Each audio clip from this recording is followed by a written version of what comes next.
Good evening and salutations, my GH fans. Okay, I want to talk about Christina and Alexis because I got questions. One, I don't understand why is Christina going to worst case scenario after one fight? It's been one fight, okay? They've barely had any arguments, any disagreements, which I feel like it'd be unhealthy in the long run, but they've barely had any fights. So I don't understand why she's going to DEFCON 3 talking about, well, walk me through the proceedings. If, they want to breaking up, how would I sit there and legally deal with TJ and Molly and everything like that? And, even Alexis is like, you're jumping to conclusions. Like, we're not even there yet. This could just blow over. Number two, Alexis is like, I don't want to get in the middle of this. I don't want to have to be snipped at picking sides. And, with Christina, I'm just like, why didn't you just ask Diane? One second. Yeah, why didn't you just ask Diane instead of putting your mother in the middle of this? Um, because she was when they were sitting there talking, she was like, I've been sitting there thinking about these questions since this whole process started. Since you got pregnant, I've been sitting there thinking about this, which is something that she didn't want to think about, which is something that she sat there and been warning all three of them about when they started this whole process. So I'm just like, why are you putting your mother in the middle of this? You could have simply asked Diane the same question. At least you would have been impartial about it. But she gives us some literature and it's just like, just read up on it. That's pretty much like the best thing or the best narrative I can sit there and do, which we all know that Molly is going to sit there and find out. She's going to get super defensive and it's just going to be insane. Um, this whole thing could have been avoided. TJ just would have decided to grow a pair and actually sit there and tell his wife, I don't really care what you want to call it, no, we ain't doing this, and we gonna sit there and find another option. Um, Now Chase and Liz are talking about Finn, talking about Violet, um, and eventually Liz decides to go to Finn's place. Now Finn, I guess, still had a hangover. He was drinking and everything, and Violet was like, when he woke up, Violet was like, so what's going on? We going to the pool, right? And it's like he forgot the entire conversation. And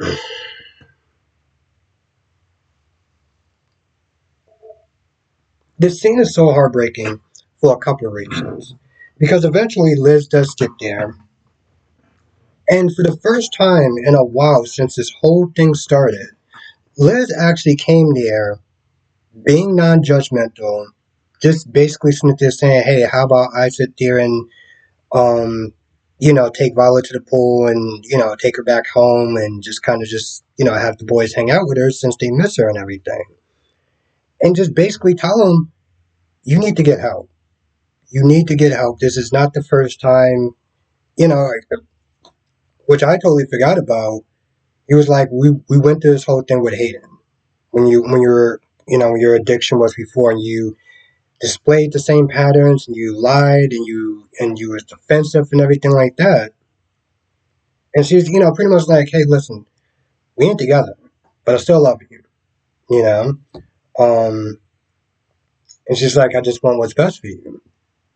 But, you know, Finn is just like, no, you can go now.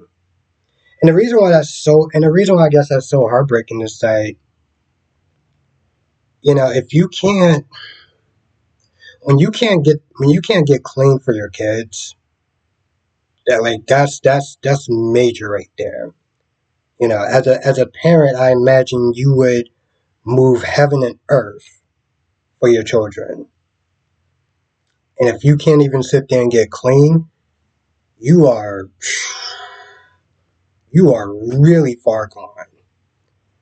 Um, Now Chase goes to see Alexis and tells her about the drinking and everything, and has he been showing up in meetings?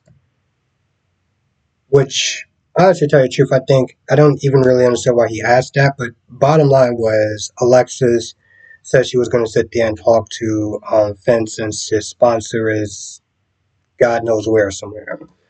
Um,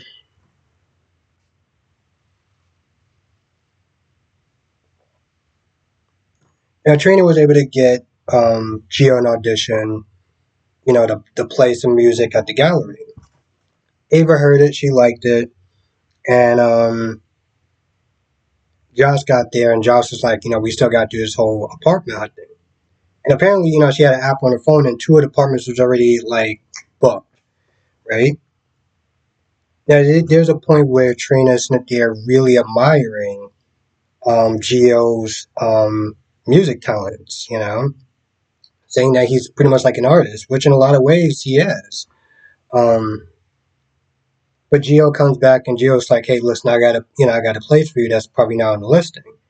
Takes him back to the Quartermains. Now, apparently, there's this apartment or whatever somewhere on the main ground that Jocelyn has never seen ever once.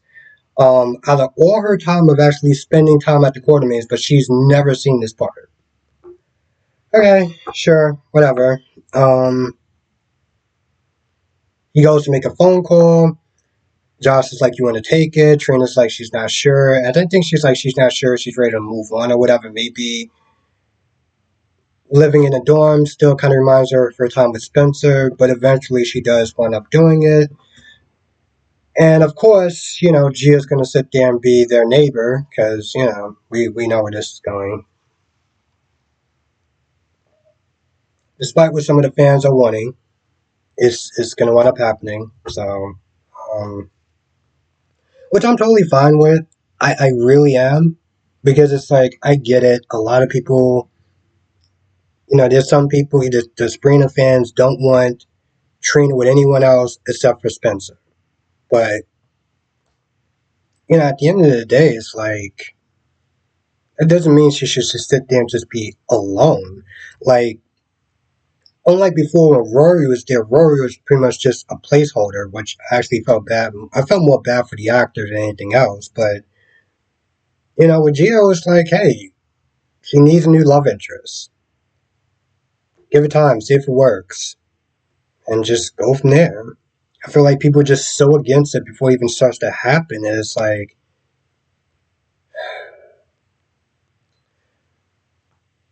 now the senator comes to see Drew because she's like, so, what's the answer? And Drew's like, yeah, I had to sit there and talk to a lot of people to make sure it was the right fit for me and this, that, and the third. And he decides to take it. Decides to take it. Now, Nina was sitting there texting and calling and everything like that. So she just comes in there. And then for some odd reason, the senator asks,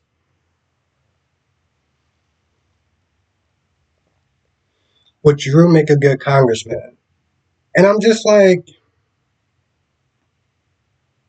does Nina know anything about politics? I don't really understand. Like, why are you asking her opinion? I mean, I guess maybe because, you um kind of watched her grow up and everything like that. So I don't know, but I'm just like, Nina, out of all people, Nina's going to be able to spot a good pop. Okay, sure.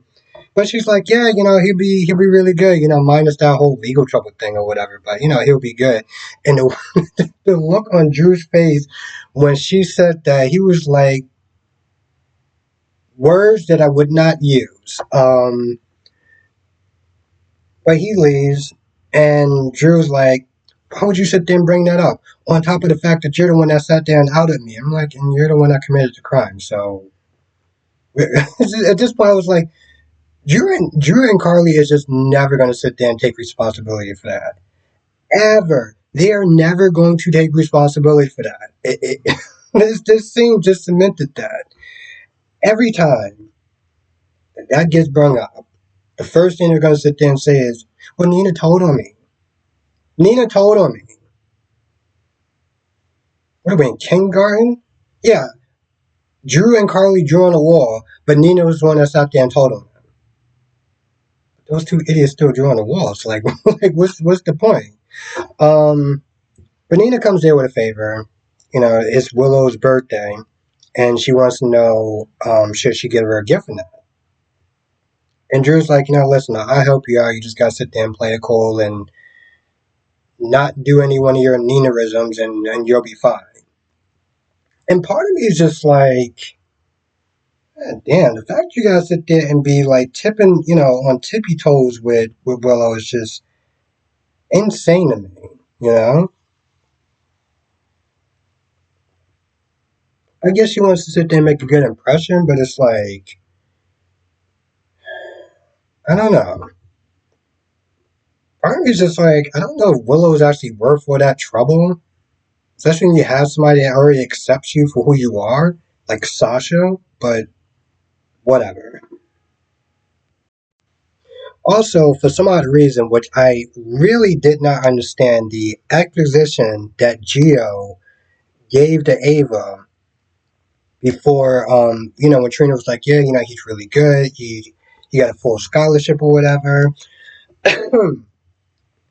And, Ava's like, oh, that's good. Your parents must be really happy and also relieved or whatever.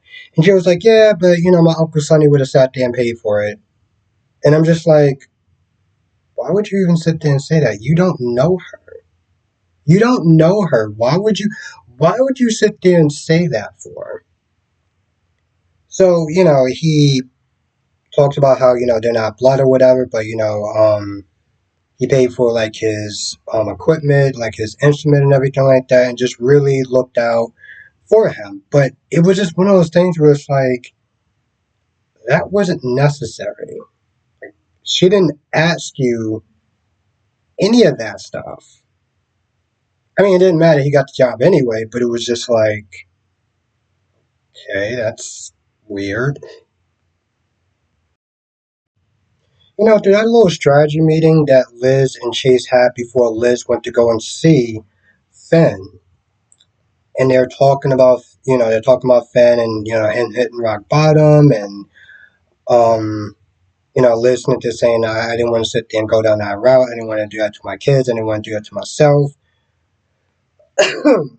Which on one level, on one setting, I did understand. On the other setting, I was like, yeah, but you dated a serial killer, so like whatever. Throughout that whole time, they're talking about Violet, right? And they're really concerned for Violet. But I'm just like, they're not really talking any sort of legal steps, right? Up until this point, they've been they're trying to get Violet away from Finn, not just take her straight out, but like, give him some time to sit there and clean himself up, start taking himself to some meetings or whatever. Um, but it's like they see how resistant that he's actually being. So like, at what point they're gonna be like, yeah, we got to do something, even if it's legally. Like, I don't know what they can actually do. Um, who would actually have them? I mean, who would actually have Violet? I guess it would just be Chase and Brooklyn because Liz, you already got two kids and you work full time. Yeah, I don't see you like handling Violet. You know.